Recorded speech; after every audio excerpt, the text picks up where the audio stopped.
Tamam. Dörtten. Dörtte maalesef. Dur.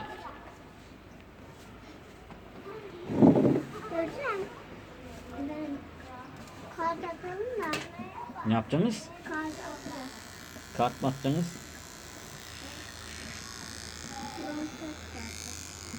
Şarjı bitiyor vallahi. Şarjını da getirmedik. Bunu çok kullanıyorum. Şurada bitti. Hadi. Bitti oğlum.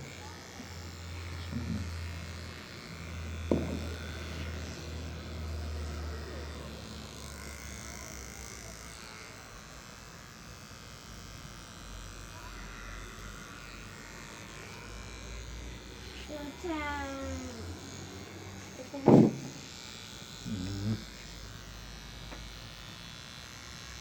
Şöyle dur babacığım.